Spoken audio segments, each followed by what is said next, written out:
Amin. Shalom, selamat pagi jemaat terkasih. God bless you. Silakan duduk kembali. Hari ini kita akan Bible study. Topik-topik sudah saya sediakan, yang ada di depan sini Anda bisa lihat. Ibadah pertama saya akan bahas tentang sikap hati. Ternyata sikap hati kita menentukan berkat kutuk kita. Jadi judulnya sikap hatimu menentukan berkat kutukmu. Nanti sepanjang hari saya memperoleh rema-rema dalam hadirat Tuhan untuk saya bagikan jadi roti-roti sorgawi dalam kehidupan jemaat. Nanti dengarkan satu persatu. Dan saya tidak akan sediakan seperti biasanya PowerPoint atau poin-poin sederhananya. Anda yang harus mencatat sendiri rema apa yang Anda dapat. Mari kita pelajari sekarang tentang sikap hati yang menentukan berkat atau kutuk seseorang. Kita buka di 1 Samuel pasal 2 ayat 1 sampai 10.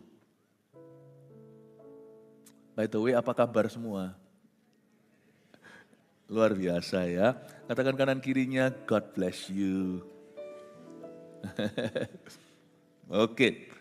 Ini tentang seorang wanita namanya Hana. Mamanya Samuel, nabi yang mengurapi Raja Saul dan Raja Daud, dua raja pertama Israel. Jadi Hana ini seorang mama, wanita beriman dan berdoa. Ini figur yang sangat favorit sekali bagi para perempuan yang mau mengembangkan imannya. Seorang wanita yang ingin mengenal Tuhan, dia jadi suatu figur inspiratif. Tapi sebenarnya Hana bukan hanya berbicara ke para wanita, tapi kepada kita para pria. Karena iman tidak peduli gendernya. Iman harus hidup di dalam diri seorang laki-laki dan perempuan. Itulah sebabnya para suami tidak boleh berkata, biarkan istriku yang rohani. Oh, itu adalah pemahaman yang salah. Ya, dan jangan pernah berkata, biarkan istriku yang berdoa. Sama-sama. Ya, kita belajar dari Hana ya. Saya baca dulu ayat 1. Nanti berhenti di ayat mana, saya bahas di situ. Nanti kita mulai dari sana lagi. Lalu berdoalah Hana, katanya. Hatiku bersukaria karena Tuhan. Tanduk kekuatanku ditinggikan oleh Tuhan. Mulutku mencemoohkan musuhku, sebab aku bersukacita karena pertolonganmu. Tidak ada yang kudus seperti Tuhan, sebab tidak ada lain kecuali Engkau, dan tidak ada gunung batu seperti Allah kita. Di dalam Alkitab ada beberapa lagu yang dibikin oleh seorang perempuan. Ini salah satunya adalah pujian Hana. Nanti kita menjelang Natal ini, nanti waktu Christmas, salah satu yang saya bahas adalah pujian Maria. Ya, kalau Tuhan izinkan nanti saya bahas itu. Ada juga pujiannya Deborah. Jadi banyak wanita yang talented musically, secara musik. Miriam, saudaranya Musa. Dia memainkan rebana dan nyanyikan pujian. Jadi ada beberapa lagu-lagu yang digubah oleh wanita dan ditulis didokumentasi di dalam Alkitab. Menjadi firman yang kekal. Kenapa pujian Hana ini sangat istimewa? Karena dia adalah seorang wanita yang dicemoohkan oleh madunya. Suaminya punya 2 istri, nah itulah namanya resep bencana dalam keluarga itu adalah wanita lain. Atau pria lain, jangan ada pihak ketiga. Gak peduli kalau Elkana, suaminya Hana, papanya Samuel ini seorang yang beribadah, tapi kalau dia istrinya 2 itu melawan gravitasi happy. Gak peduli kalau sana pendeta sekalipun pernah membangkitkan orang mati, jangan lompat dari gedung tinggi karena ada hukum gravitasi. Please respect hukum Allah. Belum lagi hukum yang sifatnya spiritual, hukum yang jasmani, hukum fisik aja jangan dilanggar. Gak peduli kalau sana pernah membangkitkan orang mati, kalau lompat dari gedung bertingkat 10, apalagi 101 di Taiwan, Anda juga akan mati. Tuhan punya hukum yang jangan kau langgar. Hukum keluarga adalah jangan ada pihak yang lain kalau kita mau happy.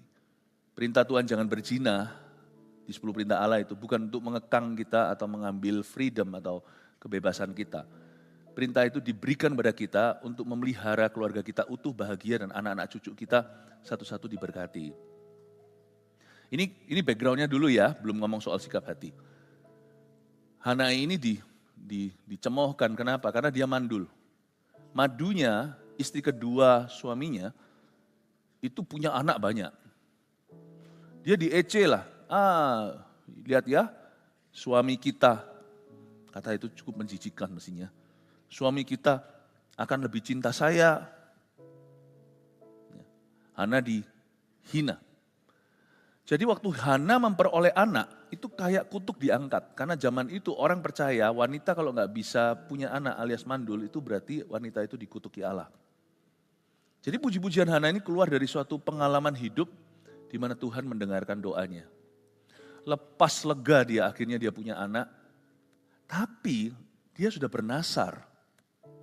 Makanya anak-anak Tuhan kalau sudah nasar ya nggak boleh langgar. Lebih baik kita jangan janji sama Tuhan.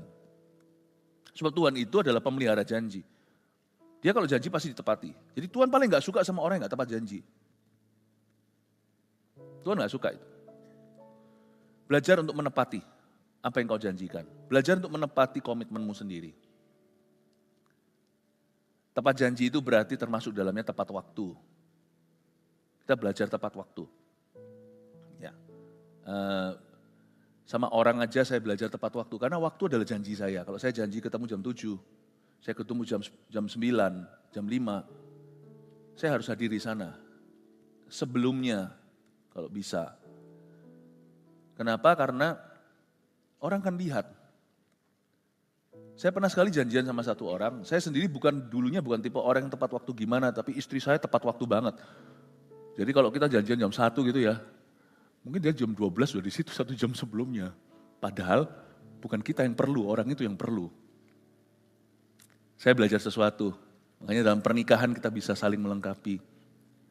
Karena itu at least hari ini saya komit tepat waktu. Saya bukan orang yang lelet-lelet gimana sih, tapi hari ini kami selalu berusaha early. Saya pernah sekali janjian sama suatu orang, dia datangnya 45 menit telat. Lalu datang simple gitu, santai gitu aja, nggak apa. Nggak minta sih saya untuk diminta maafi atau apa, nggak perlu. Tapi saya merasa pembicaraan itu sudah nggak kemana-mana. Kenapa? Saya rasa, you nggak bisa hargai waktuku. Kamu nggak bisa hargai waktu saya. Sudah langsung kita pembicaraan sudah tidak bisa selevel. Bukan level siapa lebih tinggi, bukan. Sudah tidak ada sesuatu yang real. Jangan pernah gampangin waktu orang.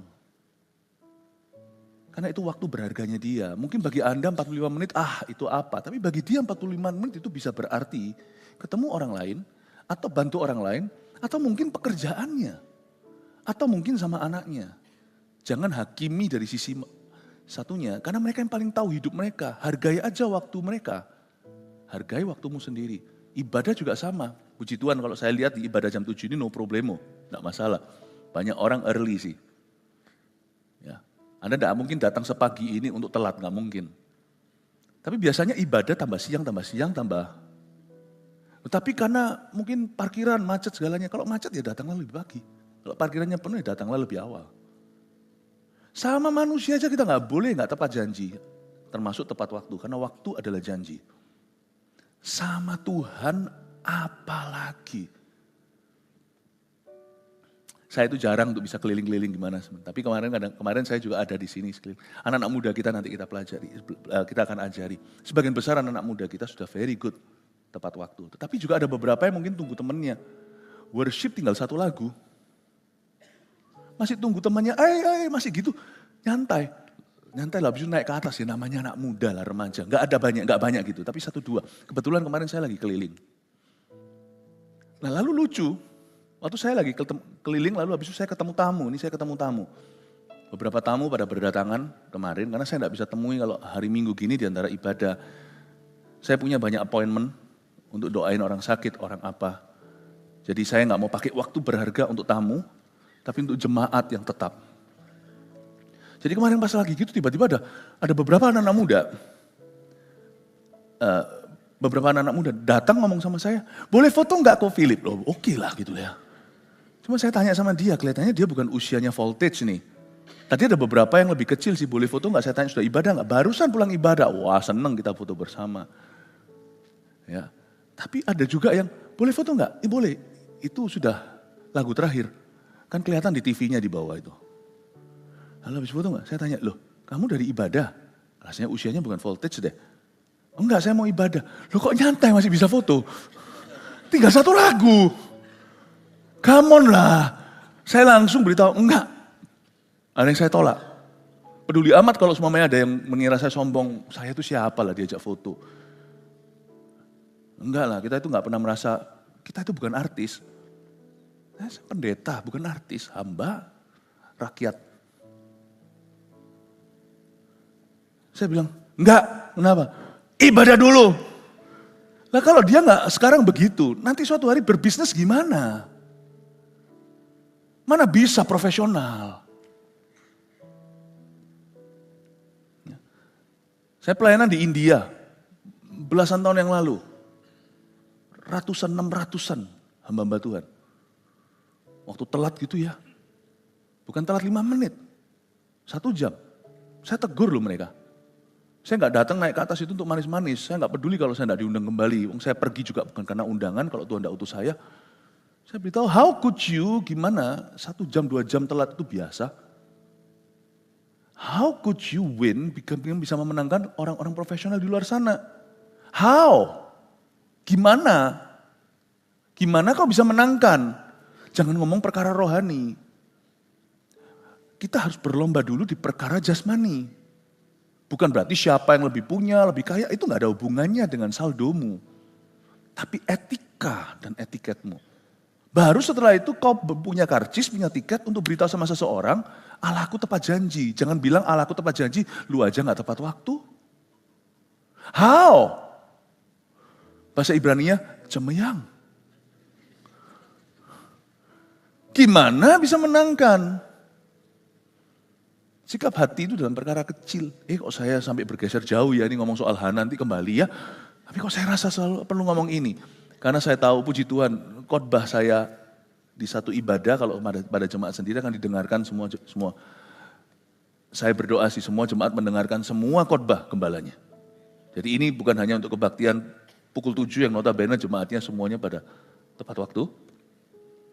Ya. Tapi ini mengingatkan kita bahwa it's more than just being punctual. It's being respective salah Inggrisnya. Being respectful, bukan respective. Belajar untuk respect. Saya respect, apalagi kalau sudah janji sama orang tua.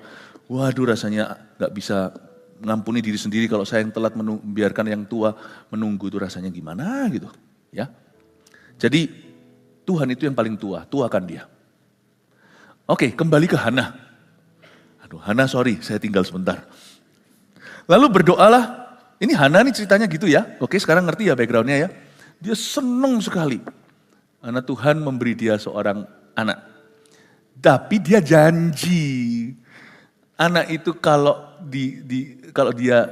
Tuhan beri dia anak itu akan diserahkan ke bait suci, bait Allah yang di Shiloh waktu itu, bukan di Yerusalem, belum ada, tapi di kota Eli sebagai imam besarnya, dia akan kasih anak ini, ya istilahnya jadi anak altar. Dia bernasar, itu sakit loh, mama yang di sini tahu, painful. Hana melepaskan anak ini di usia cerai susu. Kurang lebih usia 5-6 tahun. Itu anak lucu-lucunya, anak sematawayang. Setelah dia susui sendiri, dia jaga sendiri, lalu umur 5, umur 6, ditaruh di bait Allah, tidak pulang lagi bersama papa mama. Itu painful. Jangankan anak kecil. Kalau kita sudah mantu aja, ya, kalau kita punya hubungan yang erat dengan anak kita setelah menikah gak pulang ke rumah, ini dari pengalaman pribadi. Itu rasa something is missing. Awal-awal pertama pulang itu lihat loh, saya masih nunggu loh anak saya, kok gak pulang dia? Oh iya sih sudah nikah. Kok gak pulang dia? Bahkan ada beberapa orang tua yang terus berusaha menahan anaknya yang sudah dewasa, udah kawin, terus menerus dipaksa harus tinggal serumah. Kecuali kalau orang tuanya memang sudah lanjut usia. Kita itu gak tega, gak rela, apalagi Hana dapat anak ini susah, umur 5-6 tahun, bukan umur 56 tahun. Dilepaskan ke bait Allah, kasih ke Tuhan.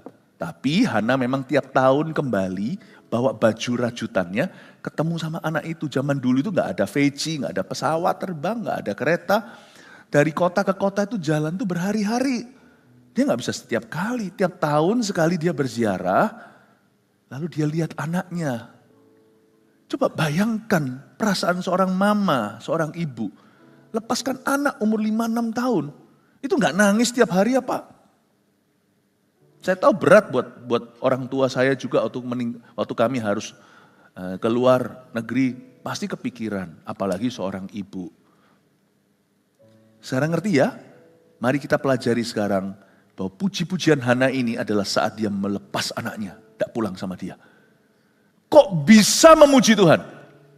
Coba pikirkan. Orang memuji Tuhan itu kalau nyaman. Ini memuji Tuhan saat dia berkorban. Can you praise Jesus when you sacrifice something precious? Bisakah kita itu memuji Tuhan waktu kita mengorbankan sesuatu yang berharga dan menyakitkan? Kalau tidak menyakitkan itu namanya pemberian. Kayaknya banyak, tapi orang bisa memberi dari kelimpahannya, misalnya orang kaya. Tapi janda itu memberikan semua yang ada padanya, itu baru namanya korban. Memuji Tuhan itu mudah, kalau everything, semua segala sesuatu, happy ya. Tapi waktu kita sedih, disakiti, waktu kita dirudung masalah, bisakah kau memuji Tuhan? Kalau kita bisa bersyukur dalam segala keadaan, apalagi waktu susah, itu baru namanya korban pujian. Korban itu sakit. Hana memuji Tuhan saat dia sakit. Saya bisa bayangkan pasti berlinang air mata. Jangankan waktu saya dan istri saya kirim anak-anak sekolahnya kan jauh. Itu pulang itu. Selama di pesawat itu saya mikir, hati saya itu kayak, padahal ya anak sekolah loh itu baik. Udah besar juga. Ini gak pulang selama-lamanya forever and ever, amin. Sudah dikasih ya dikasih, jangan ditarik kembali.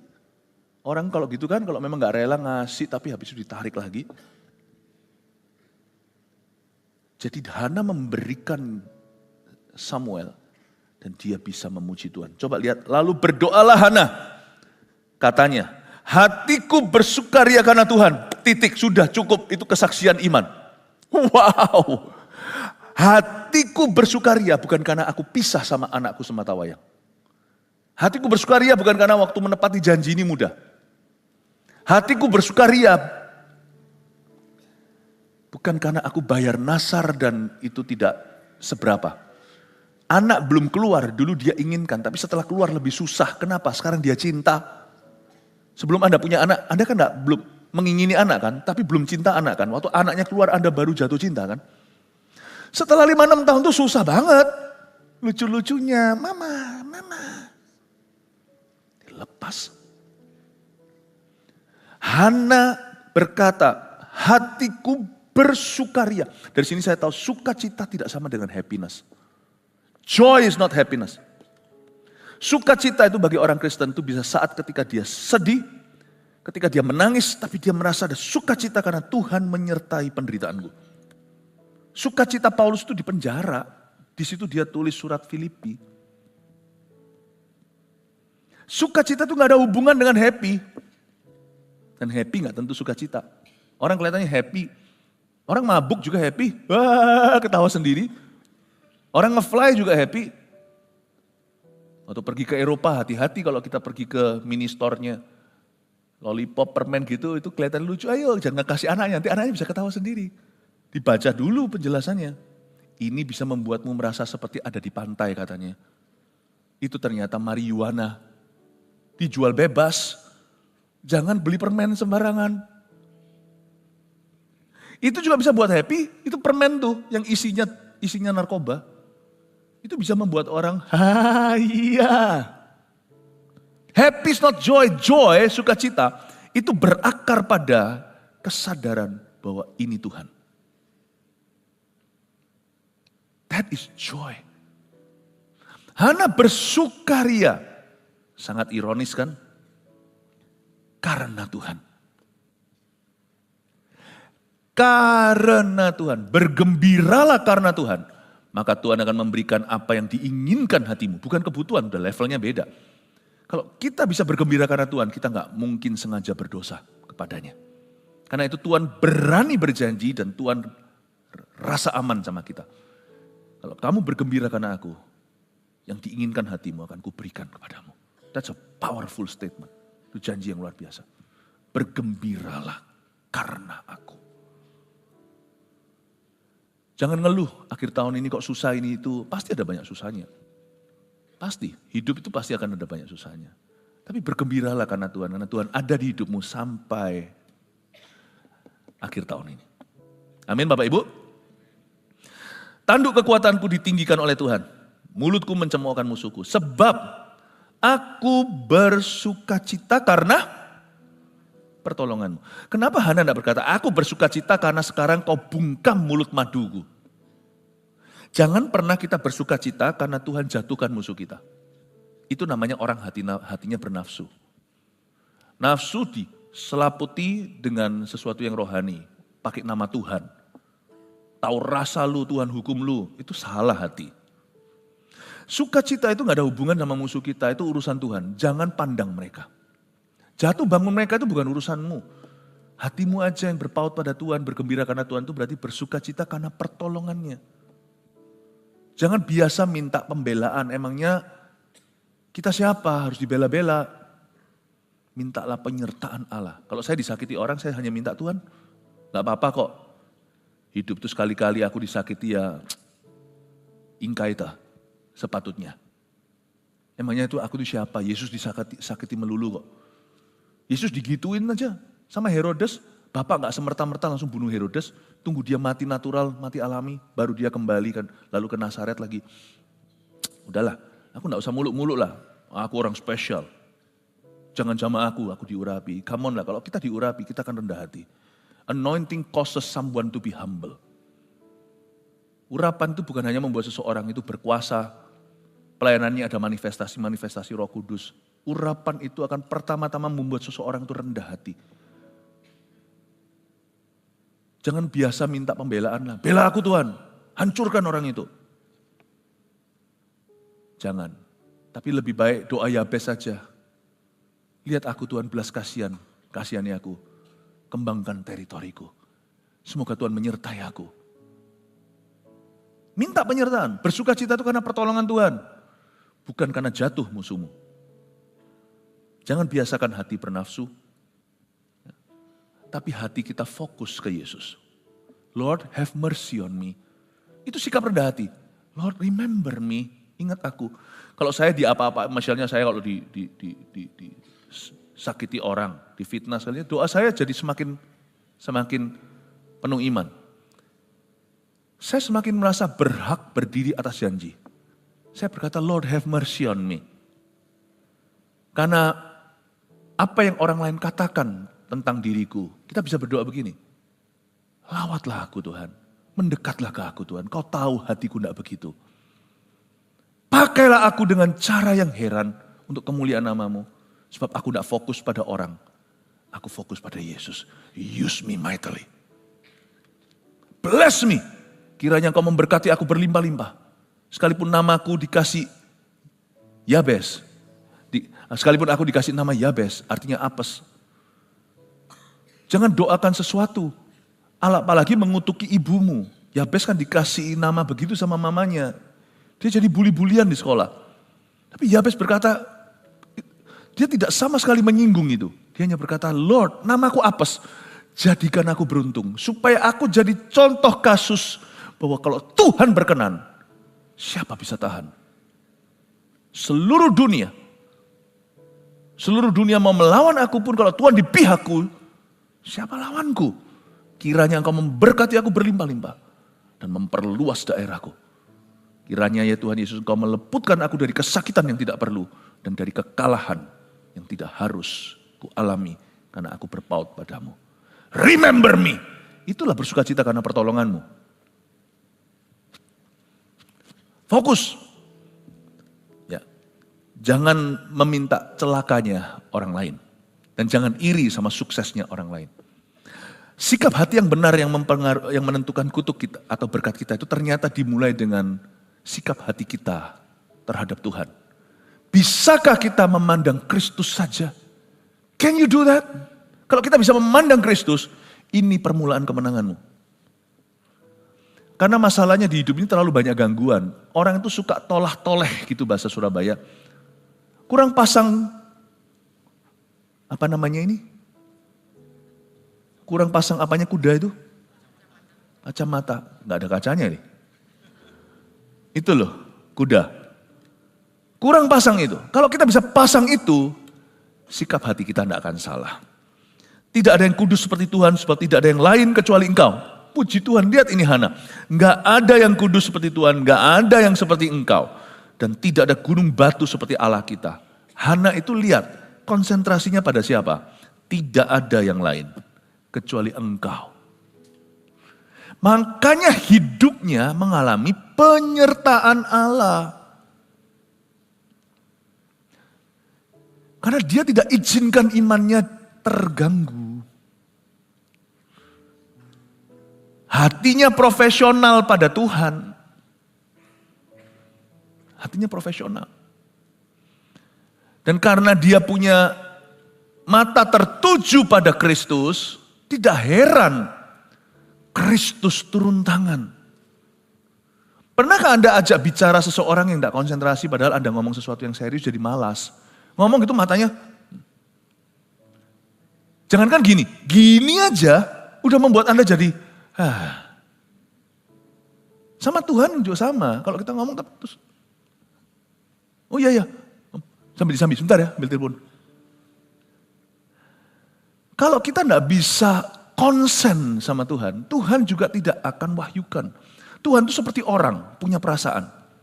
Hanya perasaannya mulia, tidak ada sesuatu yang salah, tidak ada dosa di dalam Tuhan, tidak ada pertukaran bayangan. When you talk to God, concentrate.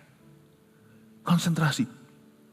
Loh, gak harus doa itu harus dengan postur tertentu, berlutut, lipat tangan, enggak tentu. Ada banyak postur doa. Doa itu yang utama adalah hati konsentrasi dan berkomunikasi pada Allah. Itu doa. Enggak tentu kita harus dengan postur tertentu sekali lagi karena Alkitab ada banyak cerita misalnya di kitab Mazmur pun dikatakan on my bed, di atas ranjangku aku mengingat engkau pada malam hari.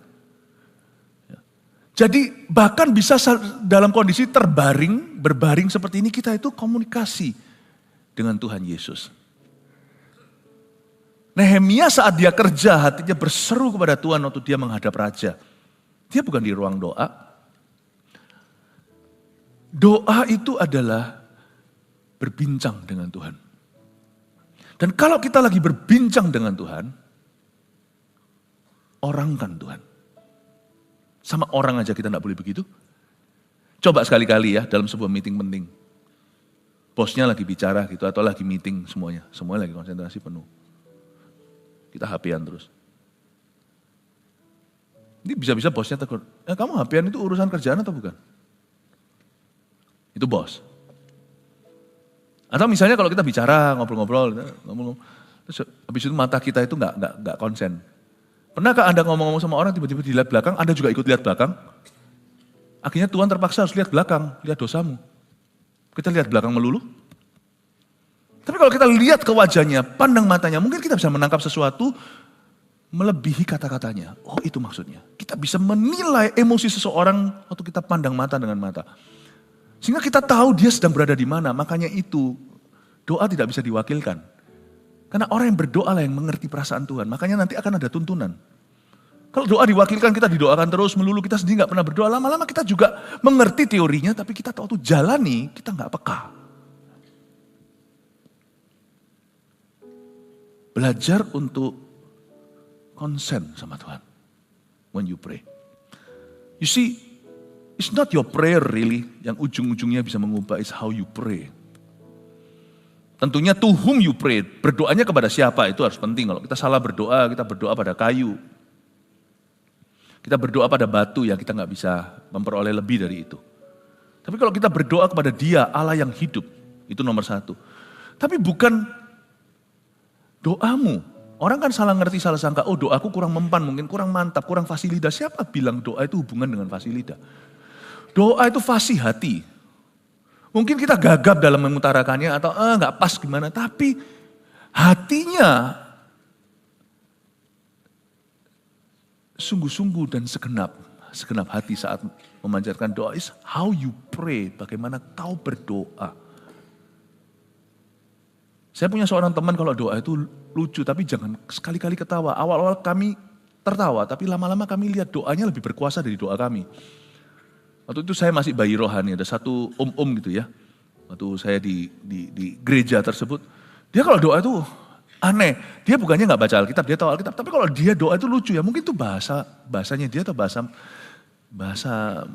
masa kecilnya, karena orangnya sudah tinggal lama di Kanada, jadi itu mungkin bahasa Indonesianya yang dulu nggak lulus SD, lebih ngerti Inggris atau gimana. Kalau ngomong bahasa Indonesia aneh, Tuhan gimana tuh ya, yang ya Tuhan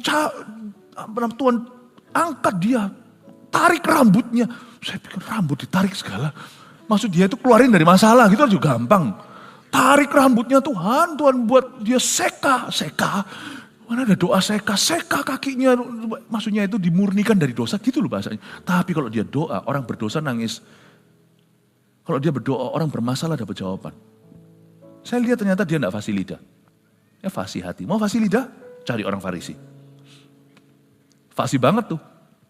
Tapi enggak jujur hatinya. So don't worry, everyone can pray. Katakan kanan kirinya, everyone can pray. Semua orang bisa berdoa. Tapi jangan lupa doanya dalam nama Tuhan Yesus. Ya. Pasti Tuhan Yesus dengar. Tuhan Yesus itu pintar. Pernahkah Anda bicara dengan seorang mama, anaknya itu belum bisa bicara, tapi langsung tahu minta susu atau minta apa? Ada anak kecil misalnya, anaknya jemaat, dia ngomong apa, nggak ngerti, saya nggak ngerti. Tapi ternyata susternya bisa ngerti, karena susternya bergaul dengan dia tiap hari. Oh ini maksudnya ini loh Pastor Philip, karena dia belum lafalnya, belum betul. Tuhan itu nggak perlu lafalmu betul, karena dia itu mengasuhmu, dia tahu.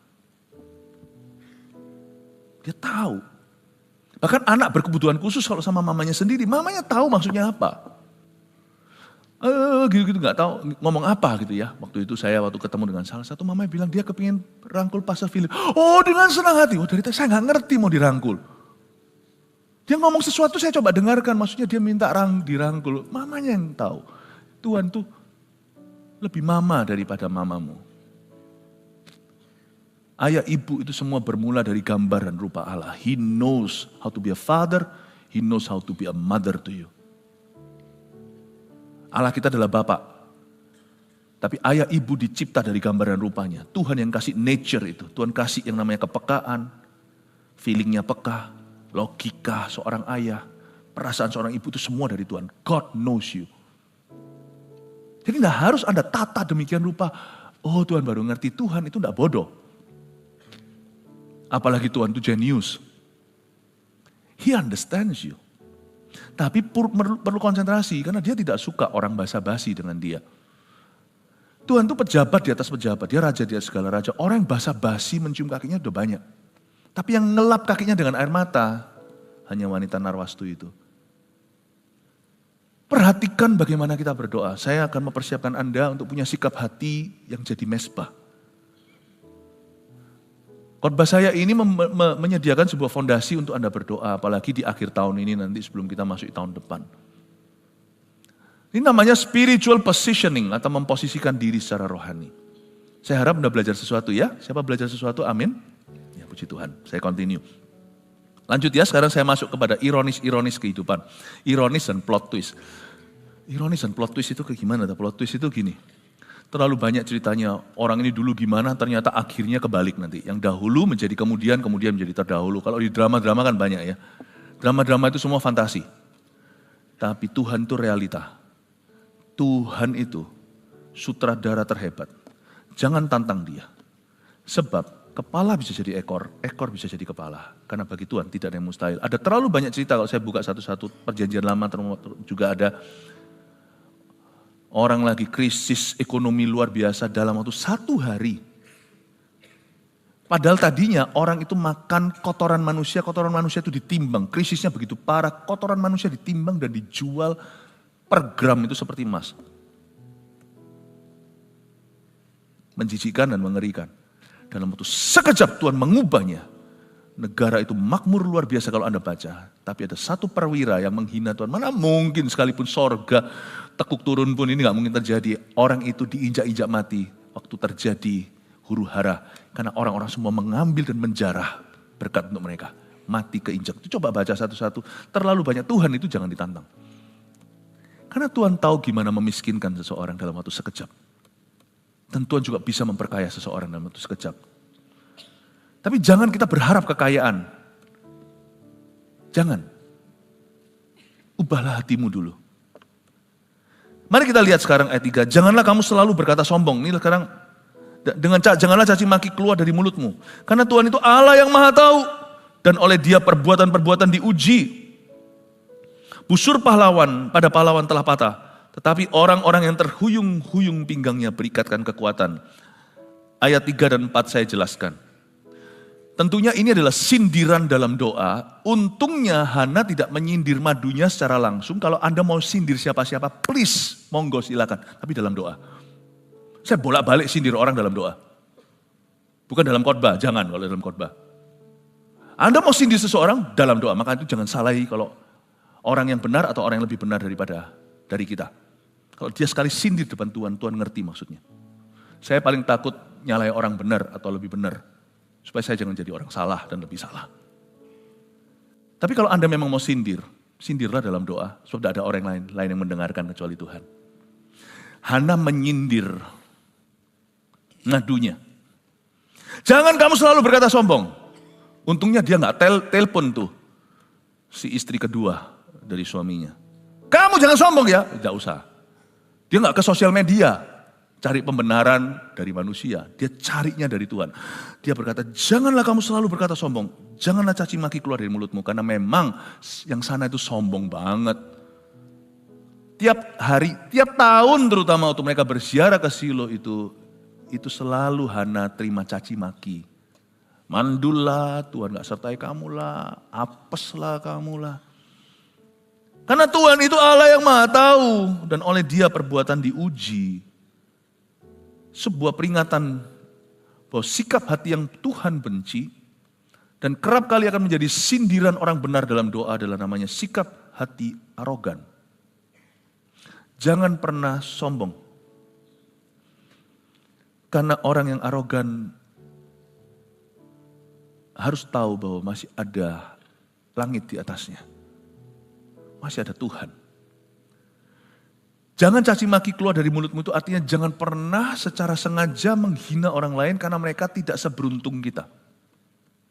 Never, karena waktu kita lakukan itu kita sedang mengakui bahwa berkat kita itu milik kita. Mungkin kita lebih pintar bergaul, mungkin kita lebih banyak teman, atau itu ada hubungan dengan harta, atau posisi kedudukan, atau sukses hari ini.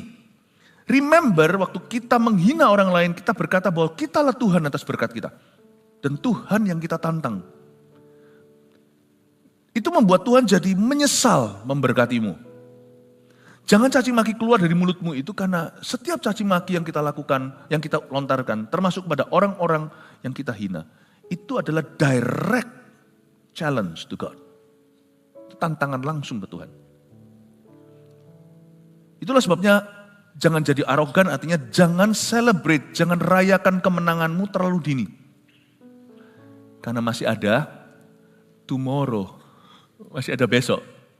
Dan besok ini sesuatu yang gak bisa diprediksi oleh semua pakar.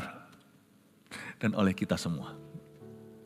Selama masih ada tomorrow seperti lagu, ada satu lagu yang terkenal sekali, lagu Chinese, Mingtian Hui Ken Hao. Tomorrow will be better, besok akan lebih baik. Berarti kalau ada Tuhan, karena Tuhan kan akan memperlakukan setiap orang beda-beda sesuai dengan kelakuan mereka. Lagu itu juga bisa berbunyi Mingtian Hui Pu Hao. Besok bisa gak lebih baik. Jadi hati-hati. Karena ironis dan plot twist itu ada. Janganlah kita celebrate too early.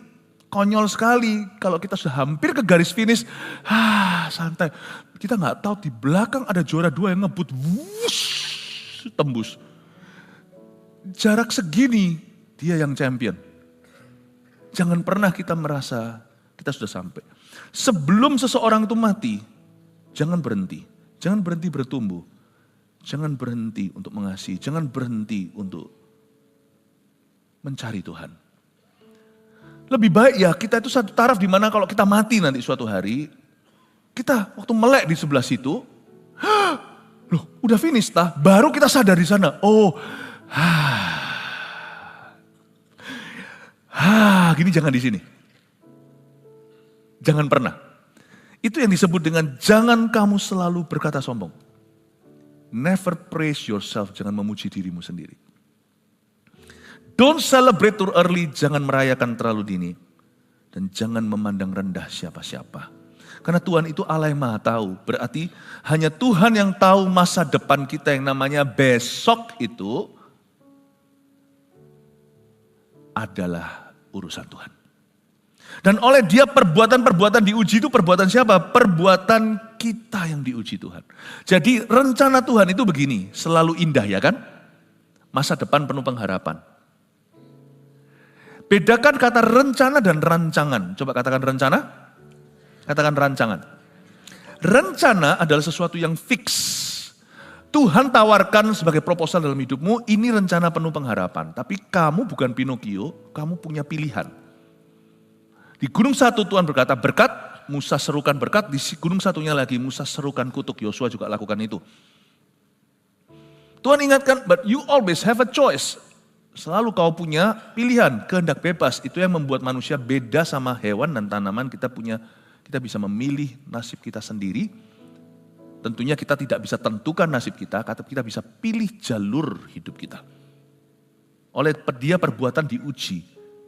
Yang diuji perbuatannya oleh Tuhan hanya manusia, bukan hewan. We always have a choice. Rencana itu sesuatu yang fix. Rancangan itu berubah-ubah.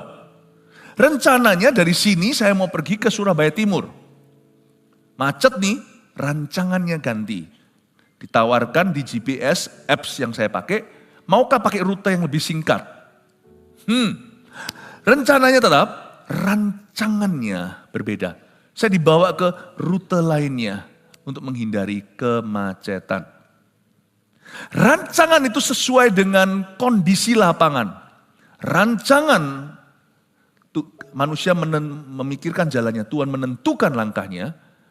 Jalan itulah rencana Tuhan. Langkah kita adalah rancangannya. Makanya ada banyak orang yang diher terus di situ sama Tuhan.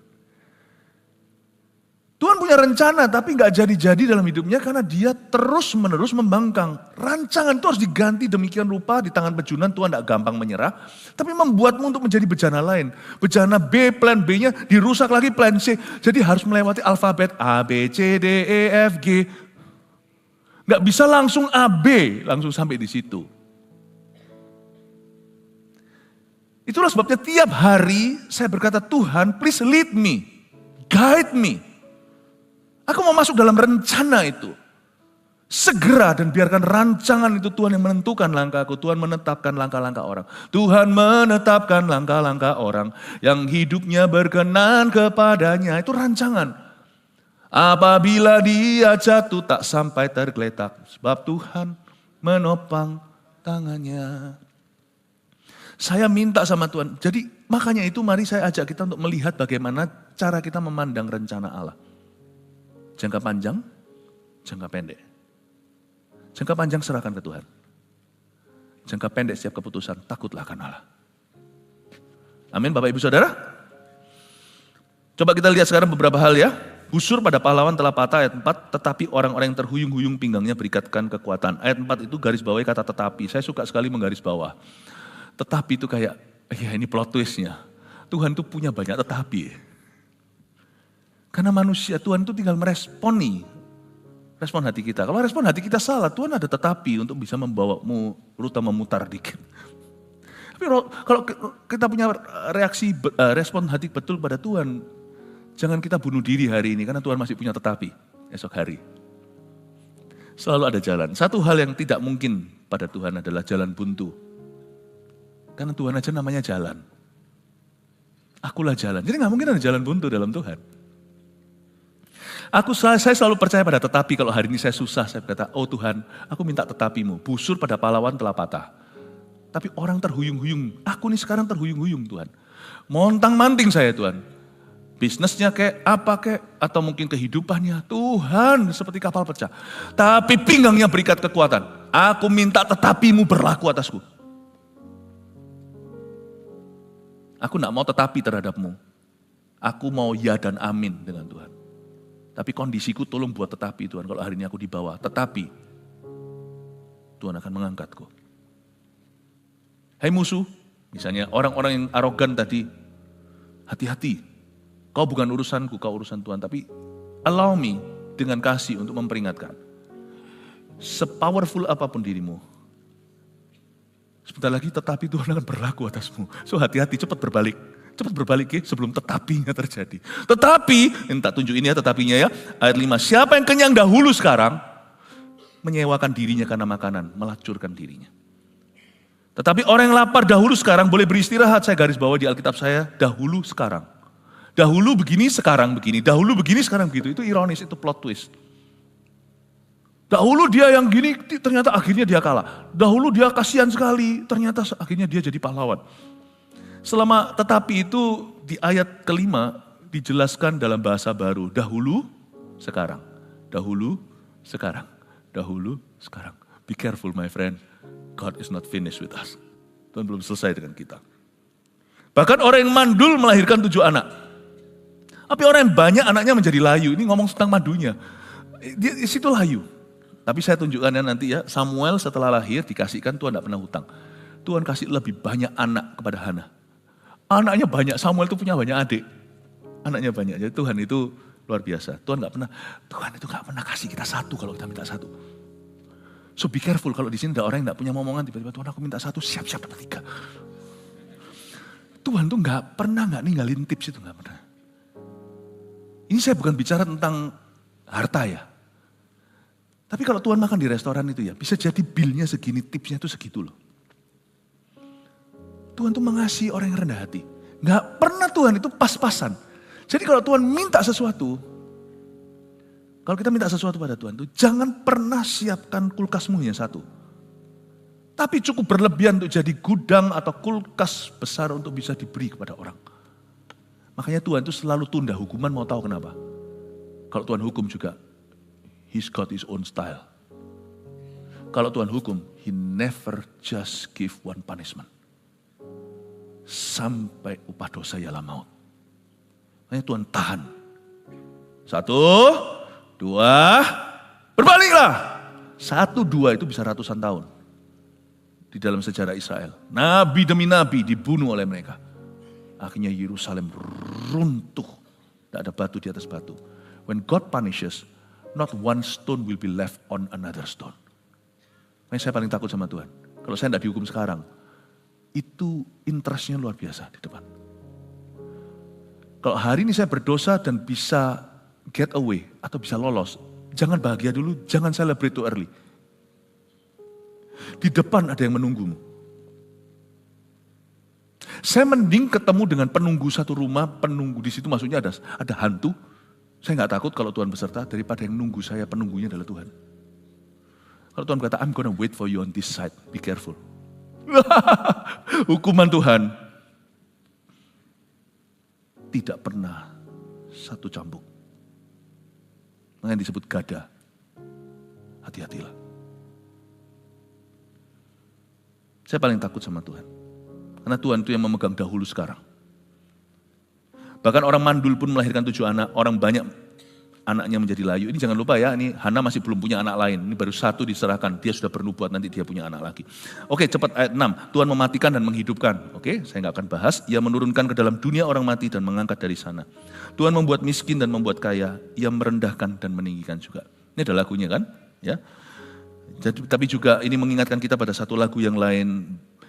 And now let the poor say, I am rich. Let the weak say, I am strong. Let the poor say, I am rich. Biarlah yang miskin berkata aku kaya, biarkan yang lemah berkata aku kuat. Tuhan membuat miskin dan membuat kaya. Ia menegakkan orang yang hina dari dalam debu dan mengangkat orang yang miskin dari lumpur untuk mendudukkan dia bersama-sama dengan para bangsawan dan membuat dia memiliki kursi kehormatan. Sebab Tuhan mempunyai alas bumi dan di atasnya ia menaruh daratan. Oke, dari ayat ini Tuhan mempunyai alas bumi, saya mendapatkan suatu prinsip sederhana bahwa Tuhan selalu in control di dunia ini. Tuhan selalu pegang kendali. Sekalipun kelihatannya dunia lepas kendali, Tuhan selalu pegang kendali. Masalahnya iman. Iman kita itu kalau enggak berbenah, kita akan cenderung enggak beriman. Karena di hidup ini arus dunia menarik kita jauh dari itu. Kedua, kita masih hidup di dalam tubuh Adam dan Hawa meskipun roh kita sudah ditebus. Tubuh kita sekarang tidak hidup sesuai nafsu tapi Roh Kudus. Tapi jangan lupa kita masih daging dan darah. Selama kita masih daging dan darah, kita tahu teorinya begitu di sebelah sana. Tapi kita nggak yakin kalau Tuhan itu pegang kendali di hidup kita. Waktu kita ngalami itu seolah-olah Tuhan diam saja. Itu membuat kita panik sendiri. Loh, mana kuasanya? Paham ya? Tapi ayat ini mengingatkan kita bahwa orang benar hidup dari iman. Sekalipun kita belum alami yang kita harapkan. Tapi ingat bahwa Tuhan itu yang punya alas bumi. Di atasnya ia menaruh daratan. Orang mau ngomong apa aja tentang gedung itu sekarang dipakai. Banyak orang-orang pemulung di sana, kaki 5 segalanya. Jangan lupa, kota itu berapa kali berapa. Misalnya 1000 meter persegi itu. Sertifikatnya itu di Tuhan. Itu surat miliknya itu di Tuhan. Tuhan tetap pegang kendali. Kalau Tuhan belum beraksi bukan berarti Tuhan tidak peduli. Nah ini membuat kita jadi rasanya gerah di sebelah sini itu nunggu tuh sampai kapan Tuhan akan tolong saya. Tapi ingatkan dirimu ketika kita dalam masalah. Bahwa alas bumi itu di mana kau berpijak di atasnya dibangun hidupmu yang ada masalah itu. That ground belongs to God. Itu punya Tuhan. Saya selalu ingatkan saya, kalau Tuhan belum muncul dalam situasiku, maka saya tetap percaya. Saya percaya, saya berada. Kalau bukan Tuhan membangun rumah sia-sialah, aku tahu rumah ini milik Tuhan. Itu membuat saya jadi otomatis 75% tenang. 25% lagi saya masih terus bergumul dengan perasaanku. Tetapi iman saya sudah teguh bahwa Tuhan yang memiliki aku. Langkah kaki orang-orang yang dikasihinya dilindunginya. Itu dia maksudnya. Tetapi orang-orang fasik akan mati binasa dalam kegelapan. Sebab bukan karena kekuatannya sendiri seseorang berkuasa. Orang yang berbantah dengan Tuhan akan dihancurkan. Atas mereka ia mengguntur di langit. Tuhan mengadili bumi sampai ke ujung-ujungnya. Coba perhatikan kalimat berikutnya ini saya jelaskan. Ia memberi kekuatan pada raja yang diangkatnya. Dan meninggikan tanduk kekuatan orang yang diurapinya. Ini aneh. Loh kok bisa aneh? Jangan lupa zaman apa? Kita Bible study ya. Ini zaman Israel belum pernah dari sejak Adam dan Hawa punya seorang raja. Masih belum lah. Wong yang nanti ngurapi raja-raja itu adalah anak bayi masih masih di tangannya mama. Ini puji-pujian Hana, belum gak orok lah, sudah umur 5-6. Yang ngurapi nabi-nabi besar itu nanti masih umur 5 tahun. Anda bisa lihat gak future masa depan anak balitamu? Kita punya janji iya, tapi kan gak bisa lihat secara jelas kan? Kok bisa Hana berkata, ia memberi kekuatan pada raja yang diangkatnya. Dia udah menebuatkan Saul dan Daud. Dan meninggikan tanduk kekuatan orang yang diurapinya. Itu bukan Samuel. Samuel tidak pernah diurapi pakai minyak. Tapi Samuel nanti bocil 5 tahun, 6 tahun tersebut yang ditinggal mamanya itu nanti akan menuangkan minyak kepada Saul dan Daud. Mungkin pada zamannya Saul, apalagi Daud, Hana udah mati, udah meninggal dunia. Hana ini kan dapat Samuel di usia yang sudah lebih tua. Kok bisa dia menubuatkan nanti akan ada raja diurapi di Israel? Belum zamannya monarki. Saya beritahu satu poin yang sangat jelas. Banyak orang mau cari nubuatan kejar nabi, salah. Anda kalau mau dapat nubuatan Allah, kejar rendah hati. Sebab orang rendah hati seperti Hana akan menjadi orang yang sangat profetik hatinya. Sangat peka dengan getaran-getaran Roh Kudus. Dan akan bisa menerima sinyal-sinyal yang orang lain gak bisa. The humble is very prophetic. Careful. Orang yang rendah hati seperti Hana, lalu dia berdoa, itu orang yang sangat bisa handle prophecy. Mau nubuatan, jangan kejar nabi. Kejar rendah hati. Karena humility equals prophecy. Orang rendah hati itu biasanya nubuatan akan tiba. Tapi kalau orang itu tidak merendah di hadapan Tuhan, cari-cari nubuatan, nanti yang ketemu adalah yang dibuat-buat. Tuhan tidak bernubuat karena dipaksa. Tuhan bernubuat karena dia lihat ada seorang yang merendah. Paham ya Bapak Ibu ya? Oke, terakhir, ayat 10, orang yang berbantah dengan Tuhan akan dihancurkan. Berbantah, seringkali kalau kita baca kitab Mazmur contohnya itu ada beberapa orang pemazmur kalau ngomong sama Tuhan tuh jujur, seolah-olah kok kayak berbantah ya. Pernah gak kita lihat kayak Tuhan begini, kenapa engkau meninggalkan aku? Kayak berbantah, bukan. Yang membedakan antara berbantah dan bergumul dengan Tuhan, itu pada sikap hatinya, attitude. Saya mempersiapkan Anda untuk pergumulan-pergumulan ke depan, sikap hatimu nanti yang menentukan berkat Tuhan. Bedanya berbantah dan bergumul dengan Tuhan itu apa? Ya, saya nggak akan, Anda mau catat dengan cepat aja, saya akan sebut beberapa. Salah satu yang membuat perbedaan paling menyolok antara orang yang berbantah dan bergumul, menggumulkan sesuatu dalam hidupnya, tapi dengan berani dia nggak main aman dengan Tuhan. Yang pertama-tama selalu adalah pahami posisimu dulu. Kalau kita bergumul dengan Tuhan itu pahami posisimu. Kita harus tahu diri bahwa dia adalah Tuhan, kita hamba, dia pencipta, kita diciptakan. Dia suci, kita orang berdosa. Jadi kalau kita tahu diri, pahami posisi, kalau kita bisa mengakui dia siapa dalam hidup kita tidak akan pernah kurang ajar sama Tuhan. Karena kita tahu dulu, kita tahu diri di depan.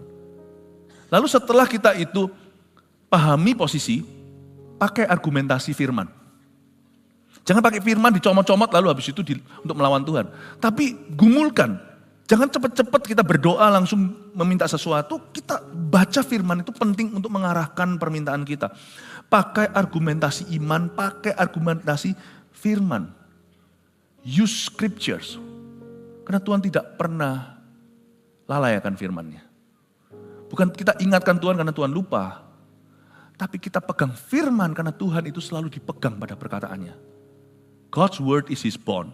Perkataan Tuhan adalah ikatannya. Lalu baru setelah itu nyatakan permohonanmu kepada Tuhan. Ya. Nyatakan permohonan itu termasuk your need, your want, kebutuhanmu dan keinginanmu. Setelah kita nyatakan permohonan, kita pegang karakternya. Sadari apa yang kau minta itu tidak akan melampaui karakter sang pemberi. Saya percaya Tuhan itu gembala, tak akan kekurangan aku. Meskipun kita sekarang kekurangan, kita sudah sampaikan permohonan. Lalu setelah itu, sebelum kau aminkan, waktu kau berkata amin itu berarti I agree with your character. Aku setuju dan sepakat dengan karaktermu. Setelah kita pegang karakternya, jangan pernah lupa untuk kita senantiasa setelah itu tunduk pada kehendaknya. Jangan orang berdoa lalu lupa wajahnya sendiri di kaca atau di cermin. Setelah berdoa tunduk pada kehendaknya. Nah itu di sisimu untuk mengambil keputusan 1, 2, 3 sesuai dengan kehendak Tuhan. Setelah itu kalau terjadi sesuatu yang bagus, kembalikan selalu kemuliaan kepadanya. Jangan merasa lebih berhak setelah kita ditolong Tuhan. Dan yang terakhir, tetaplah rendah hati. Stay humble. Karena itu yang membuat Tuhan akan jadi langganan. Bertahta di atas doa kita. Kalau kita staying humble, itu yang menentukan sikap hati kita. Jadi intinya yang saya sampaikan di pagi hari ini adalah perbedaan antara sikap hati yang rendah hati dan yang arogan di depan Tuhan. Dan Tuhan memberi kasih karunia, kasih setianya ditunjukkan kepada orang yang humble, pada orang yang rendah hati. Semoga saya berdoa supaya hidup Anda di tahun yang akan datang ini, sekarang menjelang akhir tahun, akan semakin berkemenangan dalam Kristus. God bless you, I love you. Mari kita semua bangkit berdiri. Berikan tepuk tangan untuk Tuhan. Terima kasih Tuhan Yesus. Haleluya. Haleluya Tuhan. Gak apa-apa, siapkan lagu yang sudah ada, nanti saya pokoknya ngeflow dulu ya, kalian ikuti saya PAW. Maka perkataanmu telah ku taruh dalam hatiku, Supaya jangan aku berdosa padamu. Maka perkataanmu telah kutaruh dalam hatiku. Supaya jangan aku berdosa padamu. Maka perkataanmu telah kutaruh dalam hatiku. Supaya jangan hamba berdosa padamu. Maka perkataanmu telah kutaruh dalam hatiku. Supaya jangan aku berdosa padamu. Kaulah Tuhanku, Kaulah Rajaku, Kau yang termulia di bumi dan di surga. Kaulah Tuhanku, Kaulah Tuhanku, Kaulah Rajaku, Kau yang termulia di bumi dan di surga. Ku sembah Kau Tuhan, ku sembah Kau Tuhan, ku puji, ku muliakan nama-Mu. Ku sembah Kau Tuhan, ku sembah Kau Tuhan, ku puji, ku muliakan nama-Mu. Ku sembah Kau Tuhan, ku sembah Kau Tuhan, ku sembah Kau Tuhan, ku puji, ku muliakan nama-Mu.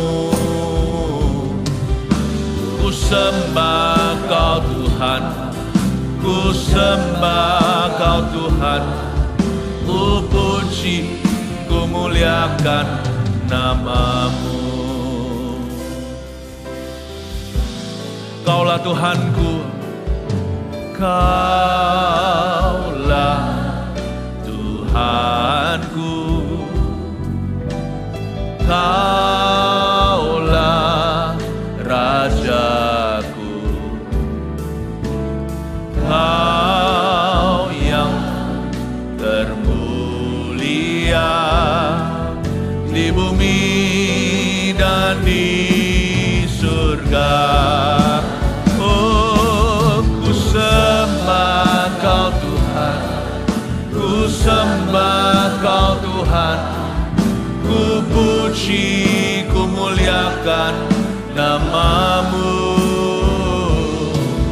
Ku sembah Kau Tuhan, ku sembah Kau Tuhan, ku puji, ku muliakan nama-Mu. Ku sembah Kau Tuhan, ku sembah Kau Tuhan, ku sembah Kau Tuhan, ku puji, ku muliakan nama-Mu.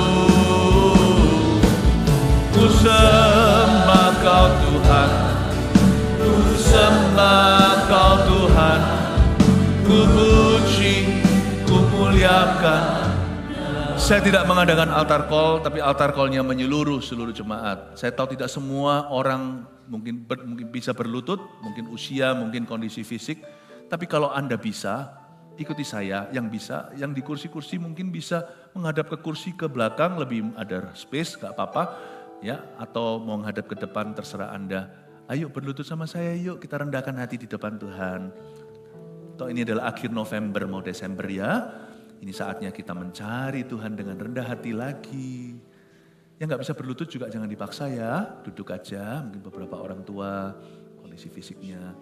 You know, gereja bukanlah tempat untuk show. Gereja adalah tempat untuk berdoa. Gereja adalah tempat untuk mencari Tuhan. Jangan malu-malu. Tidak ada sesuatu yang kita mau tampilkan di dalam ibadah kecuali membawa hati ke kaki Yesus. Sama-sama kita katakan, ku sembah Kau Tuhan, just be humble dan be open. Ku sembah Kau Tuhan, ku sembah Kau Tuhan, ku puji, ku muliakan nama-Mu. Ku sembah Kau Tuhan, ku sembah Kau Tuhan, ku puji, ku muliakan. Just worship, just sembah Dia, katakan biar kehendak-Mu bukan kehendak-ku yang jadi. Ku sembah Kau Tuhan, ku sembah Kau Tuhan, ku puji, ku muliakan nama-Mu. Ku sembah Kau Tuhan, ku sembah Kau Tuhan, ku puji, ku muliakan nama-Mu. Ku puji, ku muliakan nama-Mu. Ku puji, ku muliakan nama-Mu. Ku puji Kau, ku puji, ku muliakan nama-Mu. Ramaya ralana yasho. Oh, sembah Dia dalam roh dan kebenaran. Bersekutu dengan Tuhan dalam kerendahan hati.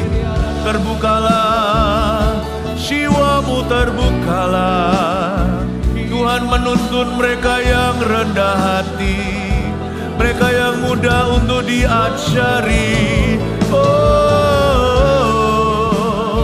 iya ramaya ralaya sandena naya ramu.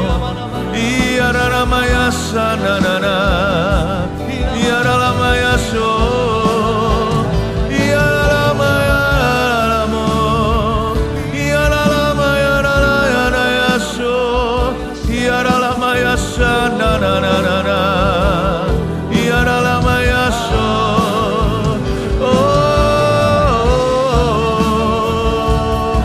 Oh, ramaya se.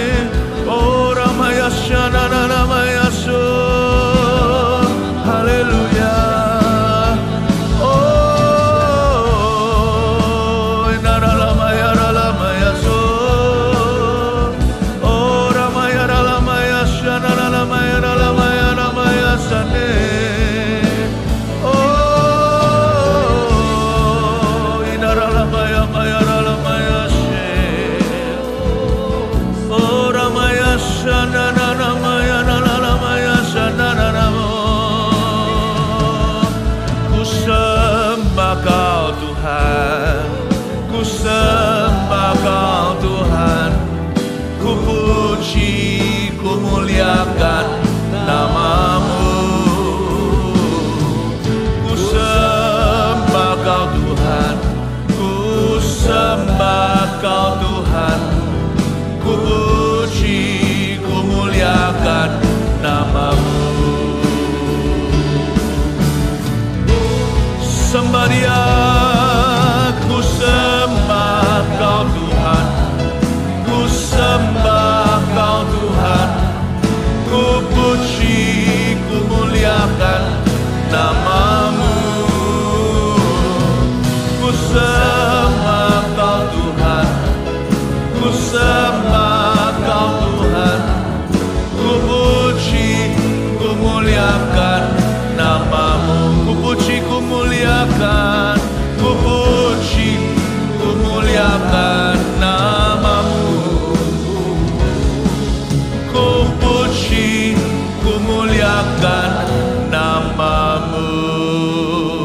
Haleluya Tuhan. Dengarkan ya Tuhan seruan jemaat. Tuntun jemaat ini selalu Tuhan pada sikap hati yang berkenan kepadamu. Ku bawa seluruh jemaat yang kau percayakan kepada hamba ke kaki-Mu pada pagi hari ini. Ya Tuhan, untuk sujud menyembah kepadamu dan meminta pertolongan-Mu. Tuntun kami Roh Kudus, tuntun kami di jalan yang benar. Lalu ke rumput hijau air yang tenang. Hati kami bersukaria karena Tuhan. Karena Tuhan adalah juru selamat kami. Thank you Tuhan. Ampuni segala dosa kesalahan kami secara individu per family. Biarkan kami boleh berjalan dalam terang kasih Kristus. Thank you Tuhan untuk setiap minggu penghujung tahun ini. Kami serahkan hidup kami kembali. Kami berdoa minta kehendak-Mu semakin dinyatakan. Terima kasih Bapa. Makasih untuk ibadah ini. Dalam nama Yesus, haleluya. Amin. Puji Tuhan. Glory to God. Mari kita semua bangkit berdiri.